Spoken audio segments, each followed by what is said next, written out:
Good to see you, and many thanks as always for being here. I am Felicity Eziwike. Today we're going to Kenya, but not peculiarly about them. It's about something that is a problem across the world in Africa. Let me tell you that the death of a Kenyan teacher and activist, Albert Ojwang, in police custody sparked protests in the capital, Nairobi, after doctors refuted a police claim that he had died in his cell from a self-inflicted head injury. Now, the head of Kenya's police thereafter quickly retracted the initial claim on the cause of death.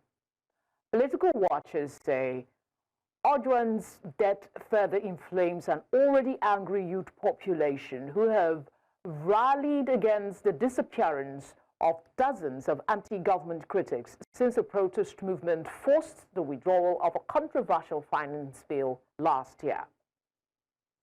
Once dismissed as collateral damage in the war on crime, police brutality in Kenya is fast becoming what is being described as a political albatross for President William Ruto, as each new police killing chips away at his reputation as a reformer and raises fresh questions about the state's use of force.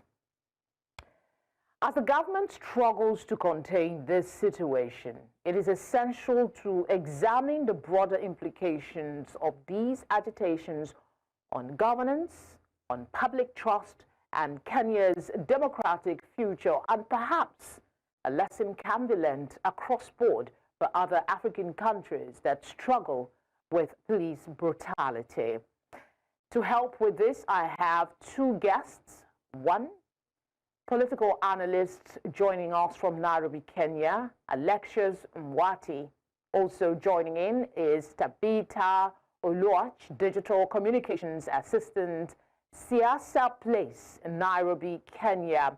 Thank you very much, Alex and Tabitha, for joining us today. I will start with you, Alex, and just get to some update on the investigation. I mean, we've been hearing a lot about what's going on, but you are on the ground. So if there is something new to that investigation that we might not have, would appreciate if you bring it up now. Good evening, viewers. Happy to be here this evening. And you gave a very good brief analysis of the situation as it is. The fact that the police have changed their story 3 times now. The first statement that was made by the police communication director was that this young man hit his head on the wall in a cell and died. Then an autopsy report was done, and that showed that he was strangled and beaten up to death. And then there were rumors about him not being killed, arriving in that police station when he was already dead. And there were videos that were spreading around showing when he arrived at a hospital where he was pronounced dead, as it were. But the interesting thing is that yesterday another story came up now from the police, because 2 people are arrested. A police constable and the OCS, the officer commanding the station where the young man is supposedly having died. So the police constable who was arrested gave a totally different story, which is very chilling now, because he says there were instructions. Of course, it is hearsay as far as courts are concerned, that the officer commanding the station instructed him to come back to work and then get some goons to be able to work on this guy to discipline him. So according to him, that is that source of discipline that caused the death of Albert. It's a sad situation, because young people and the rest of the people that are really concerned about this situation have now gone to the streets. And today we've had a very, very bad situation in Nairobi that could end up being a beginning of a very sad situation, because the politicians sponsored, and this is based on what is coming out from the ground, sponsored some goons to be able to counter the young people that were protesting in Nairobi. So the fight was between the police, who are supported by some goons who are carrying machetes and sticks, versus the young people who had no weapons whatsoever. And there's a video going around in the country showing that one young man was shot point blank at about a meter by a police officer who has been identified from photographs that we are receiving. So the situation is not very good. Tabitha, I mean, first off, Alex, thank you very much. We needed to know that the protest still continues. It's not like they've stopped, because this frustration is deep-seated. Tabitha, talk to us about the frustration and anger over these killings and why it is imperative attention is given, not just attention, some sort of solution is brought up. For having me, and thank you, viewers. So my name is Tabitha Ojwang. I'm an active citizen, particularly from the Gen Z age group. So this situation calls for urgent solutions. As my fellow political analyst has just mentioned, we've had a very disturbing video today from the protests where someone is being shot at close range, who is unarmed. He was just selling face masks, and then police at close range just pulled a trigger. It is very saddening to the young people of our republic.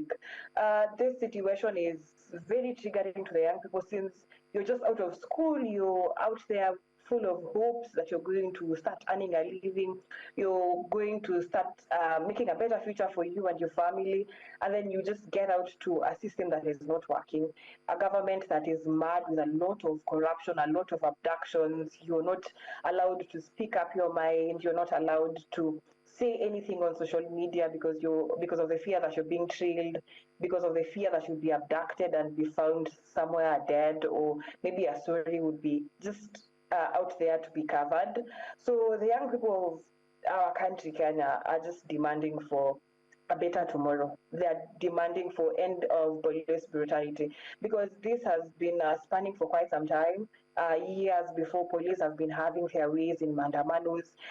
We've seen instances whereby police even shoot children. So, like just the recent case for Albert Ojwang, it was quite disturbing because he was ferried 350 kilometers away from Nairobi, which is the capital, to just go and be pronounced dead in a very disturbing circumstances. Police having different statements when the director of criminal investigation, the Inspector General appear before the Senate. They are giving I call them complicated sentiments. They are giving, call them excuses also in terms of what happened. They are not taking accountability in what happened. They are just, it's a game of blame games. Instead of solving the situations, they are calling out youth that, oh, these are people who are spreading hate online, while in real sense, they are just people who want things to be done in the right way. So there's a lot of intimidation in terms of social media usage, a lot of intimidation in terms of speaking the truth, and a lot of finger pointing or blame games around government institutions. We've seen a point whereby DCI is pointing at the Kenya police. The DCI is the Director of Criminal Investigations. The Kenya police is pointing their fingers, and vice versa. So it's just a blame game where we're not having any solutions, and we want solutions in real time, because this is now getting out of hand clearly. Yeah, quite sad, the pictures we're looking at now of, you know, angry young people.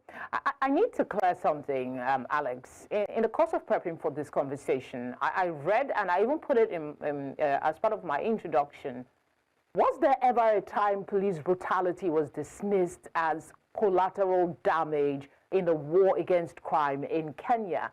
If yes, could that be the root cause of police brutality and extrajudicial killings that is becoming difficult to now address?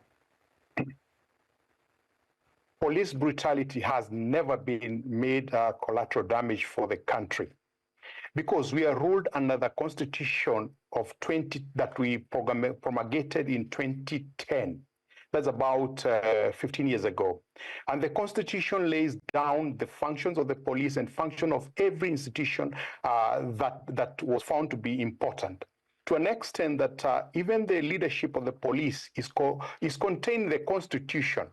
And the police are not allowed to kill at any circumstances whatsoever. So the fact that they are killing people is criminal. Is a case of those people that are supposed to withhold the law, breaking the law without a second thought. So there's never been a time when that was a collateral damage whatsoever. That's a fallacy.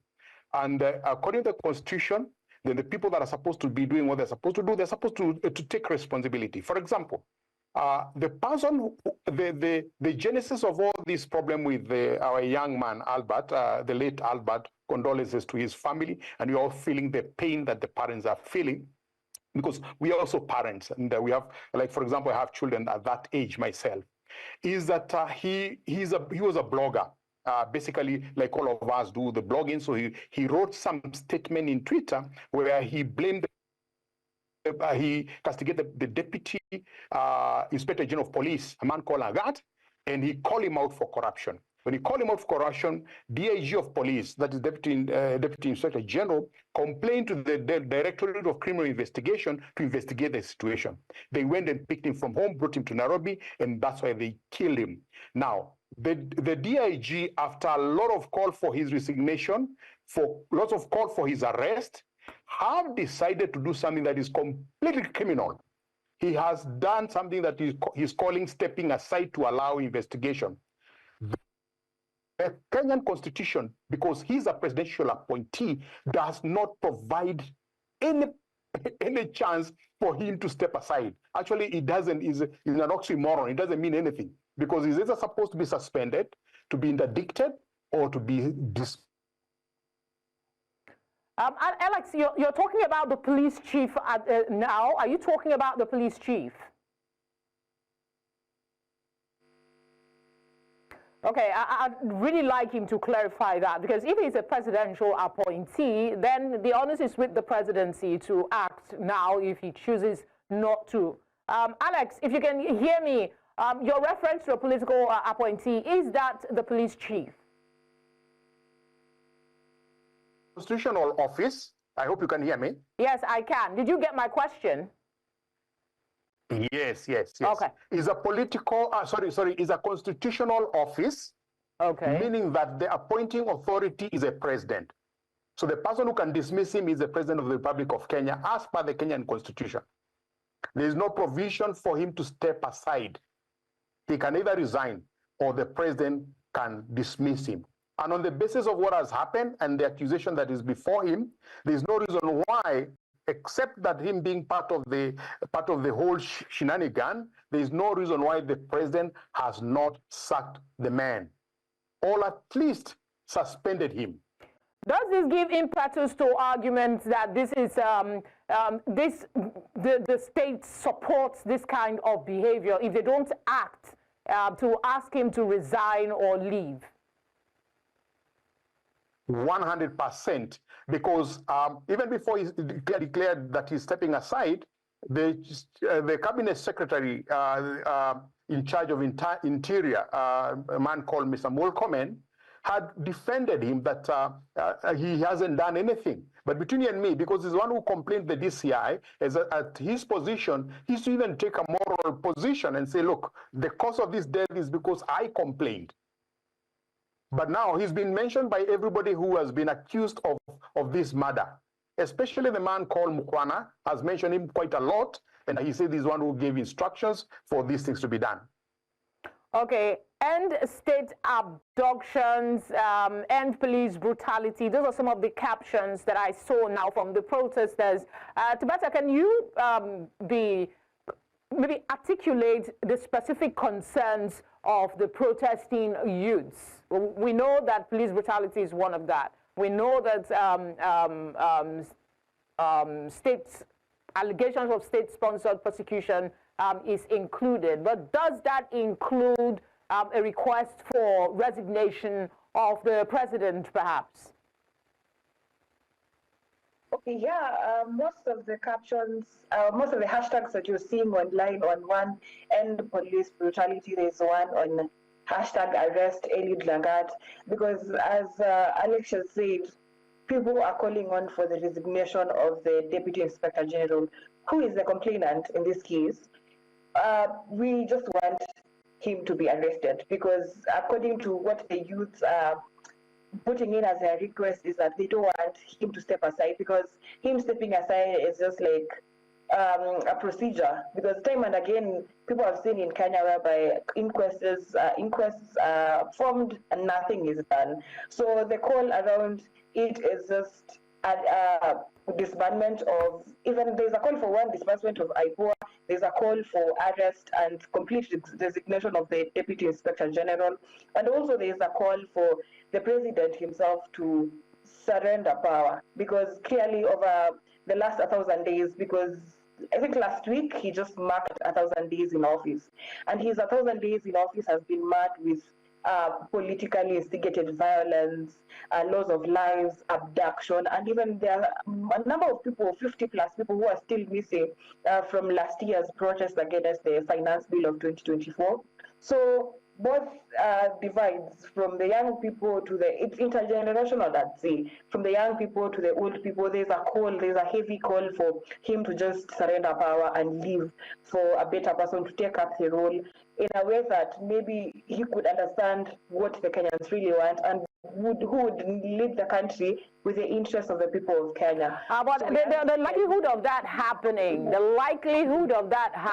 I mean, you had the mother of all protest with the finance bill. Somehow he clinged on to power. Do you think that this time the frustration will be strong enough to compel that kind of action, or we should be looking more at, you know, him taking actions that will show some commitment that he's listening to what the young people are saying? Tabitha. Okay, so in terms of the pressure being built for him to maybe bow down to what people are requesting, I'd say it's a hard liner for him there, because time and again he's proven that he doesn't want to listen to what people are saying. So will the pressure make him do what people want? That's what I pray for. We all believe and pray that things don't get out of hand where we have to die for him to listen to things, or for him to exit power, but we just want things done. At this point, there's a huge encouragement to young people in terms of turning out in 2027 to voting the right leaders, because according to what presidents have been put in place, last year we had impeachment of the then former deputy president. So I believe this is a precedent on where, if the members of parliament would read from the same page of Kenyans, that could be a dream come true for Kenyans. Yeah. Okay, Alex, let me come to you. I know there are bigger picture, yeah, but there is a body, correct me if I'm wrong, that sort of oversees policing. That's the Independent Policing Oversight Authority. What is your assessment of their role in matters like this, and their role broadly to effectively investigate and prosecute police misconduct? Perhaps, you know, point the president in the right direction as to actions that needs to be taken. Unfortunately, reality is that IPOA is as compromised by the government as the police themselves. During the press conference when the Inspector General of Police announced the death of Albert in the initial stage, he was accompanied by independent police, that IPOA body, and he was also accompanied by the Director of Criminal Investigation, meaning that they were reading from the same script.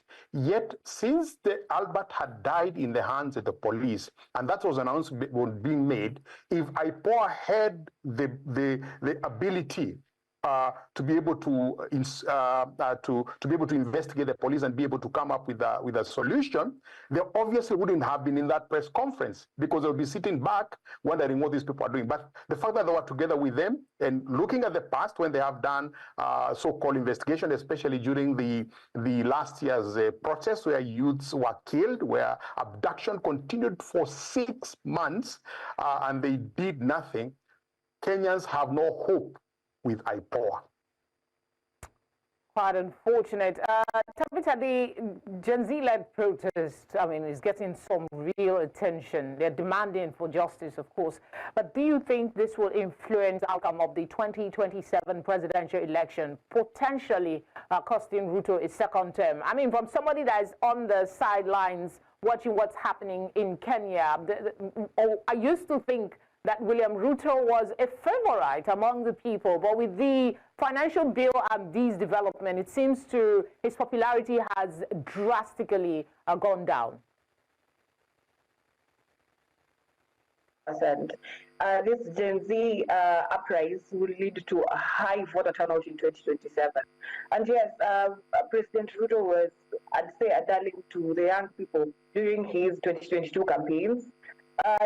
He sold a narrative of hope. He sold a narrative of, he had this thing where he was talking about the bottom-up approach, in that people with lower income are being supported to move to the next kind of life, coming up with a lot of promises, especially that was centered to the young people. So he really wooed the young people votes, and young people are really disappointed, being that he was one of their champions, in 2022. And then the number of turnout is definitely going to increase in 2027.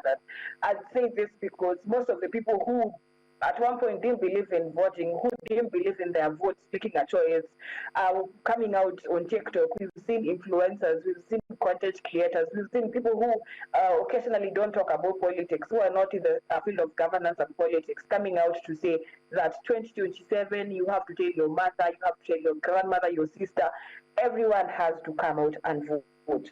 So with this in mind, I'm sorry, I wanted, we're running out of time. Alex, I want you to also speak on that, because the pundits are saying that this is a defining a factor for the elections in 2027. 100%. I would say that for those of us who have watched this situation, even with the previous presidents, we are just praying to God that this thing doesn't explode beyond. You remember the Tunisia situation where one hawker was killed, and then that continued until the government was removed. And if Ruto and his team do not sit down and start thinking, because I don't think they're thinking right now about this country and the future, I am afraid that situation might occur in this country. But if God keeps him until 2027 in power, there is no question whatsoever he's out of power. I don't know. I think I should go to. I will stay with you, Alex, with this question. Yes, we know the situation is bad, but part of the reason we have conversations like this is to push some ideas on how we can move forward. So I'm asking, what comprehensive reforms can be implemented to transform the police to some degree and ensure that it's not a political tool, but actually serve the people? If you ask me, there ought to be a complete change of government, because when we promulgated the Constitution in 2010, the police force was that time. Alex, let me interrupt you there. In a place like Nigeria, for instance, we recycle leaders, right? The leaders, the players in this government, there's every likelihood that some of those players will come in the next government. So is it possible to look at a situation where institutions are strengthened independently with, their own accountability mechanism without relying solely on government? That would be the best thing to happen. It would be a dream for this country. And the Constitution actually allows for that these bodies are independent. The police is independent. IBC is independent. IPOA is independent. And there are so many other anti-corruption system is independent. Unfortunately, all these bodies require the president to be involved in the appointment. So basically, they're independent, but the leaders are appointed by the president. So obviously, president appoints those that will be able to support him. I think one of the major reforms that we must do now is in the Constitution to remove that provision that the president appoints. We have to have maybe elected bodies that ensure that these independent bodies are actually independent, that they are not influenced by the president. If you remember, when the judiciary was really at loggerhead with the president a year or so ago, then he just cut down their money, their funding. When they cut down their funding, they had to come down on a table to negotiate with him. That for me would be the best. But of course, the constitution in any country assumes that the leaders that are going to be elected will be thinking forthright and forward for the country. So that's the basic reform, if you ask me, that would have leaders who think about this country and the future of this country, so that even whatever they do it with that in mind, not to be elected in the next election and doing things that mess up the country. Tabitha, let's look at, is there a chance that the government can rebuild public trust, not just in the police, but in themselves, given how widespread the perception of corruption and brutality is? I don't think there's a chance for them to be redeemed. I heard you first talking about system of recycling politicians or leaders. Kenya has also been having that, but I can guarantee you, from the young people's mind, a good percentage of them, come 2027, they're not coming back. Why? Because there's no trust. There's no relationship between politicians and the citizens. We've seen in the recent past, there's been deaths of members of parliament, and unfortunately, Kenyans have shown no remorse. They really don't care what goes on the other side of the fight.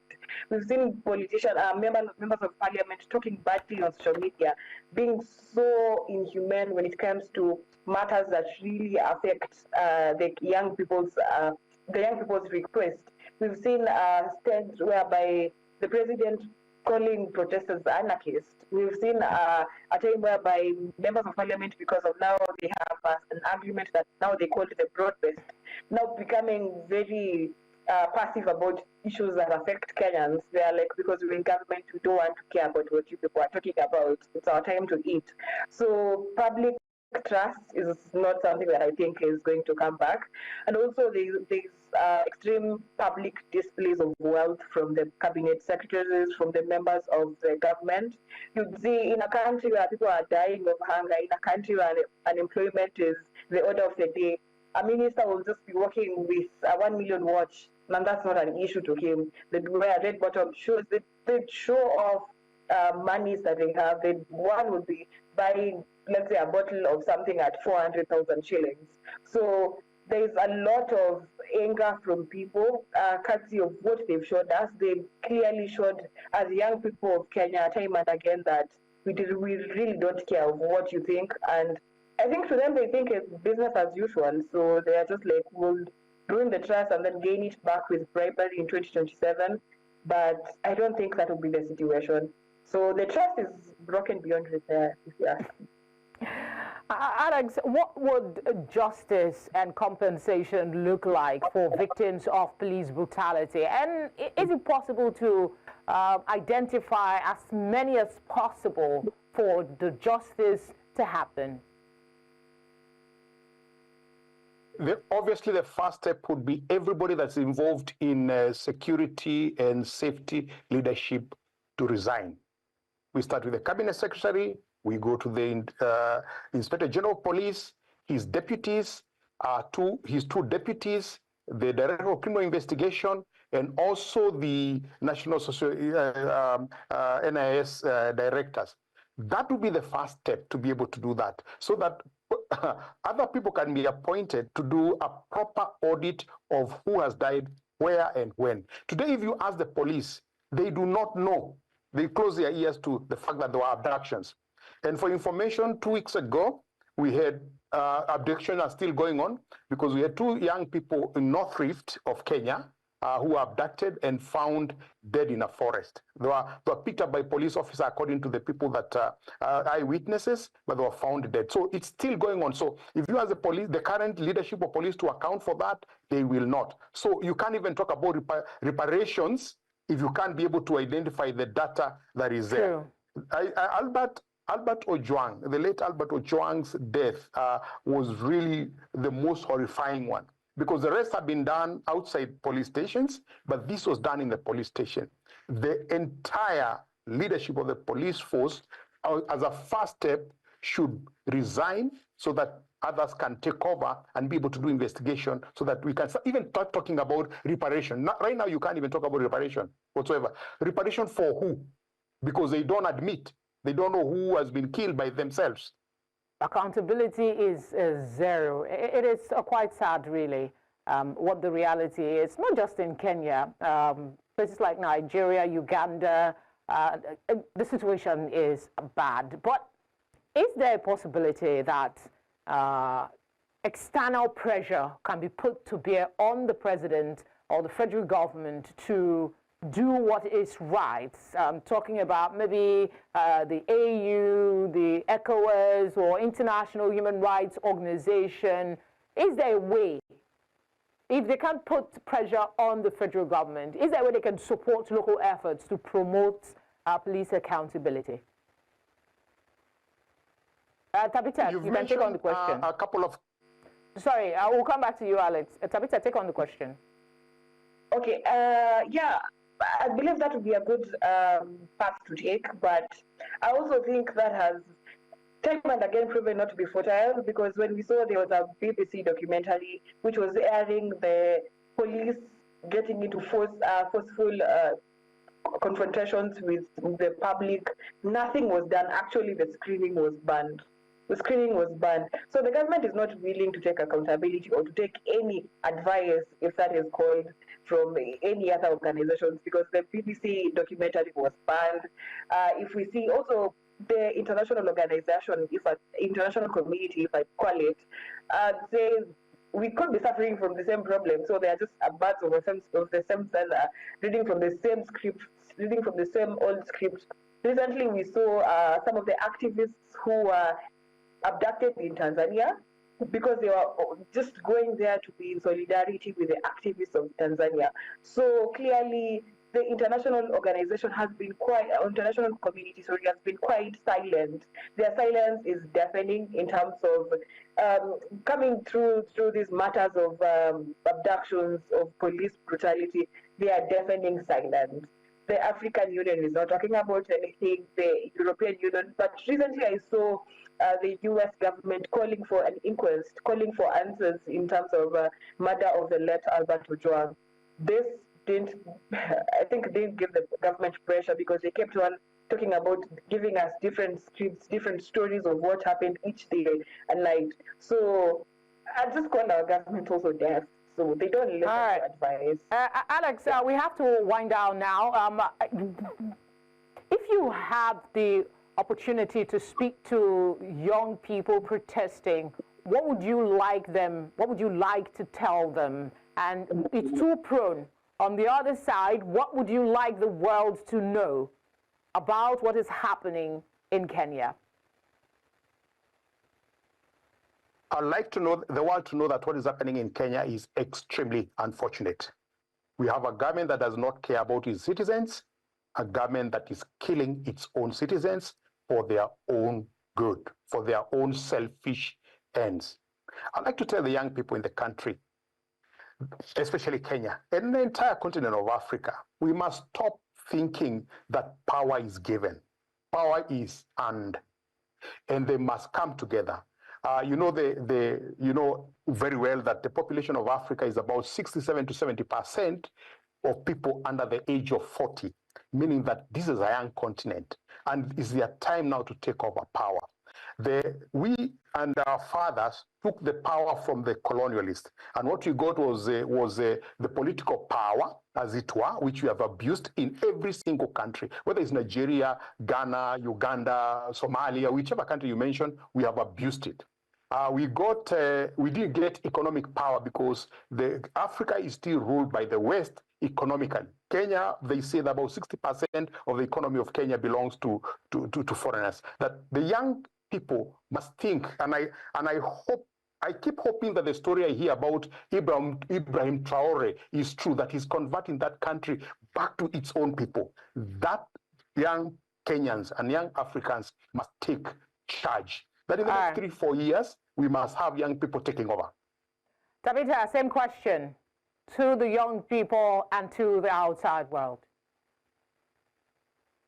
To the young people in Kenya, just an encouragement for them to continue believing in the cause, and also to turn out in large numbers in 2027 and vote. We're doing an ID drive campaign where we're urging young people to take up their identification cards so that they can turn out in large numbers and vote for leaders that listen to the people and stop this idea of recycling politicians, recycling leaders. We should now vote in terms of manifesto based, in terms of agenda based, and stop acting on tribal lines. To the international community, what I want to tell them about what's happening in Kenya, it's also unfortunate. We are living in a government that does not want to listen to its young people. It keeps on giving us the blind hope of youth are the leaders of tomorrow. We are wondering when the tomorrow is coming, but we just want the international community to know that youths of Kenya are ready to take up, are speaking up, and we need their support. We need their voices to stop police brutality, to stop abductions, and also to support us in making a better Kenya and a better Africa for each one of us. I really like what, yeah. Tabitha, you did strike a note there. We don't know when the tomorrow is coming. Our parents were once youths, and they told them, you are the leaders of tomorrow. But we still have people who have been in power for 40 years still there. What a pathetic reality for us here in Africa. Thank you so much, Alex and Tabitha, for your time. Thank you so much. Always a pleasure.